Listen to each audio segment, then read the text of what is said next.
back to my channel. If you're new here, my name's Maria and today's video is going to be a weekly reading vlog. So I've got two books that I'm currently reading at the moment. I've just started them yesterday. They're two very opposite books basically. One is one that you definitely will have heard of, the other one is probably one that you've never heard of. So I'll start with the one that you will have heard of, and that's Binding 13 by Chloe Walsh. So this one is basically all over Booktok, Bookstagram, Booktube. A lot of people seem to be loving it. It's really hyped, and basically it just follows a group of teenagers in Ireland, in Cork, and one of them is Shannon. Now Shannon is 15. She has quite a hard home life. She's basically been bullied her whole life. Her father's quite abusive, so it's following her story. And then Johnny, who is basically the star rugby player in the school and within the town, and I think he's originally from Dublin but he moved to Cork, and yeah, basically he's like the kind of popular jock type of character, and it's just kind of following their lives along, how they meet and kind of some of their friend groups. And yeah, so far I think I'm around 30% into it at the minute. It's quite a chunky book. It's like 730 pages, sorry no, 780 pages, and for a romance that is quite long, but I do think there's going to be some exploration of obviously just coming of age and kind of family life and things like that. So far it is kind of giving me that nostalgic feeling of being that age, you know, being 15 to 17, kind of the feelings and the thoughts that you had. Obviously Shannon has quite a hard home life, so I can't really relate to that. Very luckily I can't relate to that, but yeah, I think so far so good. I'm not really sure about the writing style. I'm still kind of getting into it. I think it is very almost like conversational. It's kind of very much how someone would be just telling you a story. It's not very, you know, poetic or anything, and again, that's just a personal preference, but I'm still really enjoying it. I'm chuckling at a few things in it. As I said, it's quite nostalgic, so I'm thinking back to some friends I had around that time and just some of the silly things that we would have got up to. So yeah, I think so far so good. I'll see how it goes. As I say, I'm only around 30% in, maybe even 25% in. As I say, it's quite a long book, so yeah, I'll let you know how I go with it. But yeah, so far it's okay. I'm maybe not seeing what the hype is about, but again, I haven't really given it too much of a chance yet, so it's probably a bit too early to tell. So the next book I'm reading is The Pomegranate Gate by Ariel Kaplan, and this one is one that I heard back in the Booktok about. It was probably around November time last year, which I believe is when this was initially published, and I bought it at the time because it did have these cute sprayed edges as well, and it was just the standard kind of edition, so I thought I'll buy it before missing out on it, thinking I was going to read it sometime soon. Obviously that didn't happen, but yeah, this one's quite an interesting premise. I think it kind of follows an old version of Spain, or at least I think the names here are kind of old versions of Spain, so we do get a map within the book as well, kind of showing us where everything is.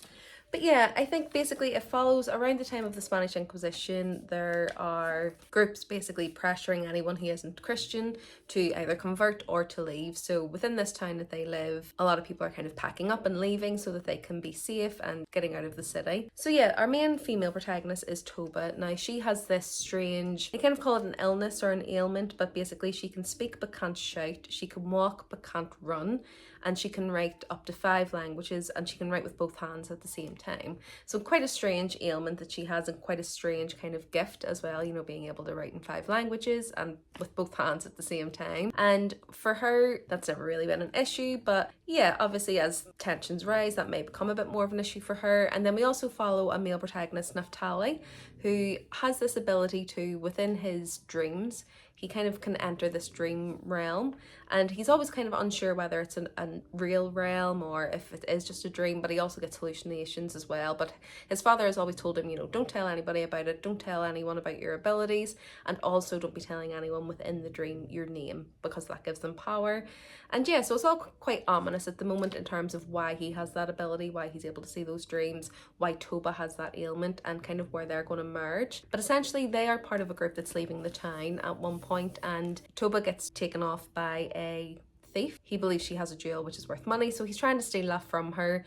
Naphtali sees this happening and tries to follow to save her, but basically a few different things happen. She manages to get away, but Naphtali sees her follow 2 men into what is kind of a gate, I suppose it is, the Pomegranate Gate. Basically it's a gate that goes through to another kind of alternate universe. And I'll kind of leave it there because I think anything else will be spoilers. But yeah, I believe the story will follow around kind of Naphtali and Toba. I think it's going to be kind of 2 running timelines in terms of how Naphtali is connected to this alternate universe, and as well with Toba as well. I'm guessing there's some sort of history with her, which means that she's connected to this world. And I would definitely say that it's written quite poetically, and I'm really liking the writing style so far, really liking the characters in here as well. Definitely think there's a few characters giving some comic relief and things like that. So yeah, I think it's been so far so good. I'm really enjoying the writing, really enjoying the world building. I'm really intrigued to see where this is going because I can't really guess. And I think it was exactly the same with Strange the Dreamer. Kind of for the start of it, you just kind of spent most of it a little bit confused about what's going on and how the story's going to go. So yeah, hopefully that's a good sign. It did say that it was for anyone who enjoyed that book, so with it being one of my favourites, I just really wanted to give this one a try. I do have both of them on my Kindle as well, so I'll probably be swapping between reading with Kindle and reading with the book, and especially for this one, because it is quite chunky, it can be a little bit difficult to hold, and I've already cracked the spine unintentionally. I didn't mean to. I was trying to do that trick where you don't do that, but it's just too thick. I wasn't able to do it. But two very different reads. I do think I do enjoy that, though. If I am going to be reading a couple of books at one time, I do like them to be quite different. But yeah, this is the TBR for the week so far. Not sure how long it'll take me to get through both of these. As I say, this one is pretty thick, so probably will take me a little bit longer, but this one doesn't look too long, and I do have the audiobook for this one as well. So yeah, I'll give you an update once I've read a little bit more of both of those.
Just a quick update on where I've got to with my reading. So with Binding 13, I'm on page 256.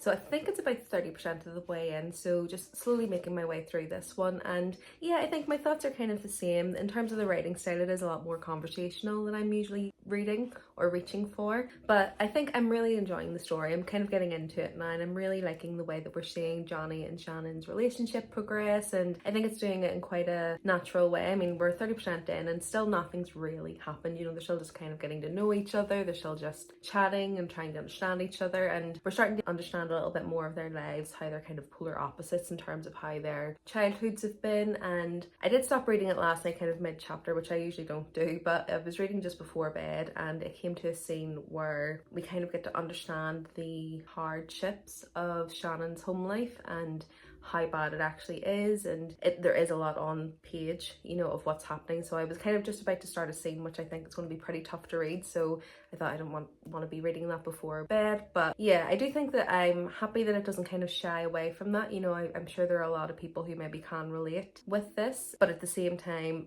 I think it's going to be pretty tough to read, and I think this is what people were saying when they're saying it's quite a tough read, quite a harrowing read. So yeah, I mean, I will read it and I will jump into it again, but I kind of just took a break at that point because I wasn't really ready to kind of face that type of scene, because I think it is going to be pretty tough to read. But yeah, I think in terms of the actual story and kind of the character building, I think the Chloe Watch is doing a really good job. You know, I'm really liking understanding the background of these people, and I think I can understand now why it is so long. You know, it'd be interesting to see how the story goes on on, but I mean 30% in, it doesn't really feel like I've been reading it for that long, interestingly, so it does seem like it's a pretty fast-paced read and there's been enough going on for me to stay interested. So yeah, so far so good. Be interested to read a little bit more and I'll give you an update once I have. I've read a good bit more of the Pomegranate Gate as well, so I think I'm around 40% into this one, 35-40%. So I'm on page 207, chapter 21, and yeah, really enjoying this one actually. I'm really enjoying kind of the world building, trying to understand kind of the different characters and the different worlds and kind of the magic system that there is here. We're still learning quite a lot about this. I mean, at the minute I'm still quite confused in terms of why this alternate universe exists, you know, what kind of is the meaning of it, how do these people interact with the normal kind of human world, how has Toba ended up in the human world and what are her connections there, and also with Naphtali, kind of what is his connection and how has he ended up with the powers that he has and kind of with his visions and his dreams, considering kind of we do know a little bit more about his background. So be interesting to see how that develops. There are a couple of POVs which I'm not really sure kind of their relevance and how they're going to connect, but again, this is the type of book I do think up until probably about the 70% mark, 80% mark, you're going to be a little bit confused about what's going on, what's relevant, why is it relevant, and how it's all going. The same is kind of true of Strange the Dreamer and probably the Starless Sea as well. For most of that book I was kind of confused as to what was going on, and then it all kind of starts to connect around that 70% mark. So yeah, really enjoying this one. I do think so far it's pretty underrated. I think there's only around 1,000 reviews for it on Goodreads and things like that, so it does seem to get rated pretty well,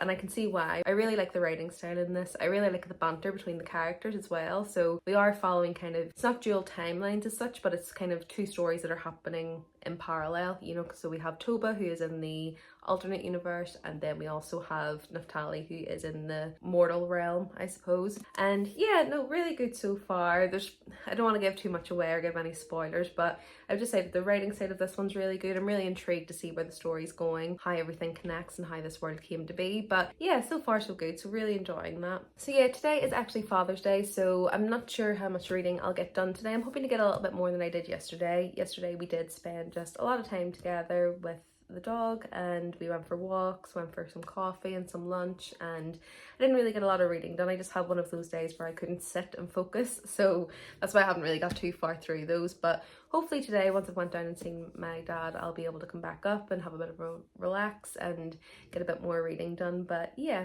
as soon as I have any more updates on my reading, I'll let you know.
Just jumping on to give a quick update on my reads. So I'll start with the Pomegranate Gate. So I'm around 65% into this one, and some of those dots that I was talking about are starting to connect. The storyline is starting to make a little bit more sense, and I can kind of guess where the story is going to go for some parts of it, but for other parts it is still quite a mystery. I think this one is quite similar to, if you've ever read The Starless Sea, there's a lot of kind of mysteries, riddles, and kind of snorts, mysteries and riddles, and the story is kind of told within stories, and there's a lot of mystique around kind of this world and questions about, you know, certain characters and who's good, who's evil, and you're just trying to work a lot of that out at the moment. And what I would say is the writing in this is really good. It's really immersive. It's really putting me in. As I say, the Starless seems kind of similar to this one, where it was just a really immersive reading experience. So I can kind of see why people say, if you like Strange the Dreamer and that type of thing, that this might be a book for you, because I think it definitely does have some of those parallels as well. But yeah, really enjoying this one. I know that there is a sequel, so this book has been a lot of setup, so a lot of world building and a lot of just kind of getting us used to what this world is and where we are. So that's the only thing I will say for it. Sometimes it does feel like it's a little bit slow in terms of the plot. There hasn't been a huge amount of progression because, as I say, I think this book is really the setup and kind of the introduction to this world. And I'm imagining that the second book and kind of the last 40% of this probably will widen it out as well, but I would imagine that the sequel will have a lot more action and a lot more plot. So yeah, I'd say so far really enjoying it. I do like the writing. I've liked the story so far. I like the characters. It's not going to be a 5-star for me, I don't think. We'll see how the last 40% goes, but so far I definitely say it's sitting around a 4-star. So yeah, so far so good. And then Binding 13, I am probably about 60% into this one as well, and yeah, this one still really enjoying it. Just, it's, for me, it just feels very nostalgic. I'm really enjoying kind of the interactions between the kids and remembering those teenage years. And I think the way that Chloe Walsh has written this, I think if you're Irish you probably will find this probably even more funny. There's a lot of the humour in here is very Irish humour, so yeah, just kind of making fun of each other, and yeah, that's kind of how we show our love. So there's a lot of that in here, a lot of banter in here, a lot of kind of nostalgic feelings for me. But I think the main thing about this is I do think that the way she's portraying some of those heavier topics, so kind of the domestic violence, I do think that she's doing that quite well. I do think that it's a really important message, especially for anyone who maybe is around the age of the characters in this book. I do think it's a very important message. There's a few aspects of this that are a little bit uncomfortable, so I think just her choice to keep describing the main character Shannon as childlike and fragile and tiny, when, you know, looking at this other love interest who's quite a big guy and also is a little bit older. They're kind of in that grey area of age where he's kind of 17 coming 18, she was 15 coming 16. She does turn 16 in the book, so it's kind of that grey area of age of, is it appropriate? Is she too young for him? Is he too old for her? And again, I think that is a topic that can be explored, and I think she's exploring that well. You know, you can see the kind of conflict within Johnny's mind on whether he should be approaching Shannon because of her age. But I do think it's the choice of the author to keep describing her almost as childlike is probably making it a bit more uncomfortable. So not really sure about that. But as I say, in terms of the plot, in terms of things that are happening, it's kind of following just very mundane everyday life, you know, school life for them because they're still in school, kind of what they're doing, following Johnny's kind of journey in his rugby career and kind of his conflict between that, between having a social life and doing what he wants to do as a 17-year-old and trying to stay professional, you know, because his life has always been rugby. He's always had that pressure on him to become a famous rugby player. And yeah, I think just the parallels between kind of Johnny's life and Shannon's life and how they kind of end up having a connection anyway.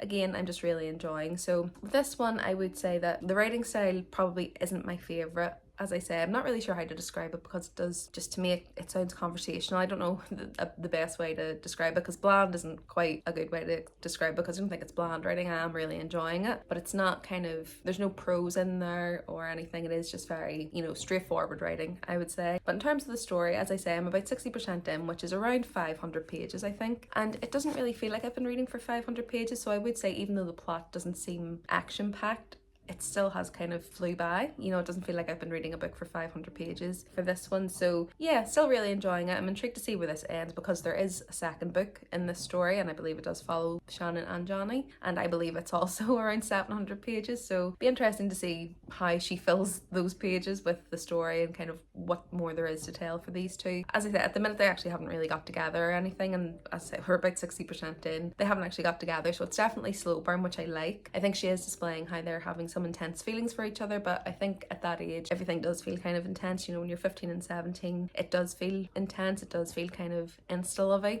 for want of a better term. So I don't think it's kind of an inaccurate depiction the way that she's doing that. I don't think it's unrealistic to think that they could have feelings like this quite quickly, but for me, to be fair, it has been, you know, over the span of a few months that they've been chatting, and you know, the feelings that are there, I think it's pretty realistic the way that it's being depicted. So yeah, interesting to see where this goes. I'm going to keep reading, hopefully going to finish this pretty quickly. As I say, I'm reading it pretty fast despite its size, but yeah, really enjoying both my reads at the minute, so really happy about that. If I do manage to finish those within the next day or so, I'll maybe try and fit in another book within this vlog. So I've got a couple of books still in my June TBR. So I've got The Familiar by Leigh Bardugo and also The Prisoner's Throne. So yeah, I might be able to squeeze one of those in if I finish these, because to be fair, as I say, I'm reading through them pretty quickly, so let's see how we get on. But yeah, other than that, I'll give you a quick update probably once I'm finished, because as I say, I've only got about 40% left of both of them, so probably just give you a quick update once I'm finished, let you know how it's gone, give you my thoughts and feelings and all that good stuff, and yeah, let's see how it goes.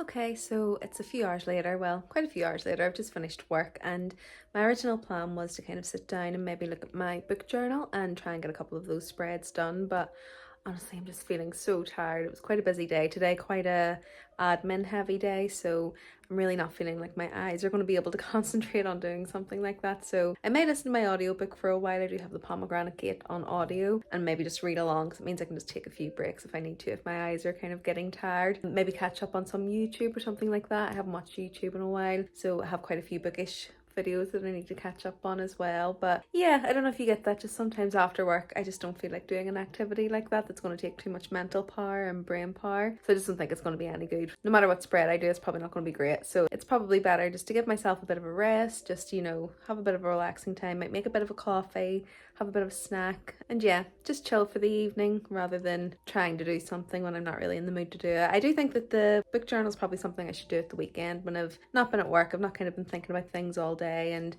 it's a lot more fun. I don't want it to feel like a chore. I know I do need to catch up on it, but yeah, when it starts to feel like a chore, you just should stop doing it basically. So yeah, just gonna sit here, read for a couple of hours, try and make some progress in these books, and yeah, give you an update once I've read a bit more.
Just jumping on to kind of round up the vlog and give you my final thoughts. So I have finished both of the books. It is a couple of days later, but I managed to finish Binding 13 this morning, and The Pomegranate Gate I finished yesterday. So I'll start with this one. I'll start with The Pomegranate Gate. Now this one, I really enjoyed this, and I'm not really sure why I put it off for so long, but I definitely say this is a good one for anyone who did like kind of The Starless Sea, Strange the Dreamer, anything that kind of has that whimsical kind of background to it. This one, there is quite a few dark themes in there, so I would say that's probably a little bit on the darker side, but to be fair, I would say that Strange the Dreamer is exactly the same. It has that whimsical and kind of magical feel, but there's a lot of dark themes being explored. The things that are happening are quite dark as well. It's kind of that juxtaposition between some of the dark things that are happening and then also obviously just the magical and kind of whimsical setting as well. So this one I definitely recommend. I think I landed on around a 4-star for this one. I think the story was really good. I really enjoyed the plot line. There was a few bits of it that were a little bit meandering, and some of the, because we kind of go between the point of view of Toba and Naphtali, some of the storylines when we were following Naphtali just for me weren't as engaging. I wasn't as interested in those, and it did kind of feel like it was going on a little bit longer than I would have liked for those scenes. But other than that, I really enjoyed it. I really liked kind of the found family aspect in this. I loved all of the side characters. There was a lot of comical side characters who were giving, you know, great banter and things like that. And yeah, pretty much for me it had everything that I kind of like in a fantasy. You know, there was mystery, intrigue, historical kind of issues coming to play, politics coming to play, alternate worlds and things like that. So yeah, definitely recommend this one. I think it was really good. It sits at around a 4-star for me, and yeah, highly recommend. Binding 13. This one's a little bit harder for me to kind of land on what my rating is. So I finished it now. Obviously, I think the last time I spoke to you I was probably around 60% in, so a lot has happened since that point. I think we explored the relationships between some of the kind of side characters a little bit more, and I think we got a bit more insight into obviously Shannon's home life as well. So obviously the abuse that she's been suffering and at the hands of her father. And firstly, I will say that if you're going into this book, definitely they've got some of the trigger warnings. The scenes were pretty graphic, I would say, and honestly, it was quite heartbreaking reading them. It was absolutely horrible to think that, you know, not even to think, to know that there are children that are living like that and, you know, living in those conditions. And yeah, just extremely heartbreaking, and it just would be very triggering for anyone who maybe did suffer from that growing up. So yeah, just be careful diving into this one. As much as it is marketed as a love story, which is kind of the prevalent storyline, and we'll get to that in a moment, but I would say that there is still quite a lot of reference to the abuse and kind of her family life and her home life and things like that. So yeah, just definitely check out some trigger warnings, because it's definitely not a fluffy romance or anything like that. It's not a fluffy teenage romance. There's definitely a lot of heavy topics in here to consider. Yeah, I think those were quite well explored. I think I would have liked to explore a bit more just in terms of the impact that had on her. You know, it kind of came across as all it done was kind of make her awkward and happy to kind of take bullying and things like that. I feel like the abuse storyline was almost just like a subplot, and I don't think it's intentional. It may just be the way that I've kind of felt about it, but it was kind of centering around her life, but I don't feel that it really delved into kind of the effects that it will have on her. But obviously we're thinking from Shannon's mind, so again, it could just be me thinking a little bit too deeply into it. But one of the things that I really didn't enjoy, and one of the things that made me kind of uncomfortable while reading this, is how much Shannon is compared to a child, and, you know, saying that she has a childlike body and that she's, you know, stunted in her growth and she looks much younger than her years and things like that, when there is then a slightly older love interest than her who then sexualizes her, talks about her body, how, you know, and this is, you know, these thoughts were coming from his head as well, you know, saying that she looks very young, she looks like a child, and that felt a little uncomfortable. I don't think it was, again, the intention of the author, but when I was reading it, it was just how much it was repeated in terms of how skinny she was, how small she was, how childlike she was. And I think if that description, I think a better description probably would have been frail. You know, tiny and frail is absolutely fine. She's meant to be like 5 foot and like a size 4 or something like that. I think it does reference what size she is at one point. So yeah, she's tiny, she's petite, she's very slim. But I do think if the author was trying to convey her size, the word frail might have been a better word to use than childlike, because if an 18-year-old boy is looking at a girl and she looks like she's 12, which I think is around the age he mentioned, that's a little questionable. But look, in terms of the actual age that they are, to me, I don't see that there was a problem with it. He was 17 coming 18, she was 15 coming 16, so she turned 16 in this book. So there's probably about a year and a bit, at most 2 years between them. So I don't think that it was inappropriate in terms of the age gap. I think it's very normal for that age, for a 16 and an 18-year-old to be engaging in those types of things. It's a bit of a grey area, I would imagine, but I think it very much depends on the kid. So I do think it's kind of a difficult topic probably to broach anyway, but when she's continually described as looking like a child, it made me feel a little bit uncomfortable. So again, I don't think the intention was that, but just for me reading it, it made me feel a little uncomfortable. Other than that, I do think this was really enjoyable. I really loved the banter between the kids, and it was very nostalgic for me. I think there's a lot of sayings and stuff like that I'm quite familiar with, just because I am Irish as well. So it felt very nostalgic. I think kind of the attitude of the children and the attitude of the parents and things like that was very in sync with kind of how we would feel and with what I'm used to and things like that. So it was very relatable in terms of, you know, being nostalgic and thinking about being that age and the interactions that I had when I was that age. So I really enjoyed that. I really enjoyed the banter. The side characters were brilliant. So Gibbsy, who is Johnny's best friend, absolutely adored him. He was absolutely hilarious. And then also we have Shannon's friend Claire, who again just kind of reminded me of some friends I had when I was around that age, and some of the things we would talk about when we were in school and the things that we were, you know, interested in. And yeah, I thought it was really good in terms of that. I think that the author really captured how teenage feelings are processed really well. I definitely felt like it almost felt like I was reading a juvenile book, because we were reading from their perspective, so it was conveying how they felt. So I think she done that really well, because I definitely got that feeling. I don't think that the writing writing was bad. I think it was done actually quite well, because I definitely felt like I was reading from a 16-year-old's perspective and a 17 to 18-year-old's perspective, so I think she done that really well. There was maybe one too many scenes where Shannon was accidentally naked in front of Johnny. I think there's only so many ways that can happen, so there was quite a lot of slapstick humour in there. I think, you know, this is not really a spoiler, but if you don't want to know anything, I will put a timestamp for when I stop talking about the scene, but it doesn't spoil anything about the plot. But in kind of the early part of the book, Shannon is late to a class and she's running across the rugby pitch. Johnny manages to kick a ball at her and hit her in the head. She gets knocked out, and somehow her skirt rips in half, so she's absolutely, you know, the bottom half of her is naked on the field. And I think that's, again, it's just an example of the silliness of how it actually happens. And it's kind of like, okay, one of those scenes might have been enough, you know, there was about 4 of them. So yeah, I think that was maybe a little overdone, and I do think that there was quite a few inner monologues in here which probably could have been cut to make it a little bit shorter, because this is a 780 page book. And while I say that there was, you know, themes of home life and, you know, thinking about young people when they're, you know, really set on a certain career, yes, there was things like that in there, but most of this was just kind of their feelings for each other, how they were developing and how they were feeling about it. And I think just 1 or 2 less monologues might have made it a little bit more engaging. We did kind of go in circles with the narrative a little bit, so I think this easily could have been even 500 pages. You know, I don't mind it being a little bit longer. I'm not opposed to longer books, even if it is just romance, but I think this definitely could have been cut. But yeah, so I'm struggling with what to rate this, because I think overall I did enjoy it. There was just a few things that maybe didn't sit well with me, or that I think weren't really developed enough. As I say, in terms of the abuse storyline, I think there was a really good opportunity here for her to delve into that a little bit more. I think it's interesting that while Shannon is being abused in this way, some of the kids can kind of see the marks on her and things like that, but not once does anyone from school, you know, like the teacher or something like that, mention it. Somehow they're oblivious, and I just don't think it was kind of realistic in that way. So yeah, I just think there was a few things that didn't really hit for me in terms of the plot lines, plot holes essentially, I suppose. And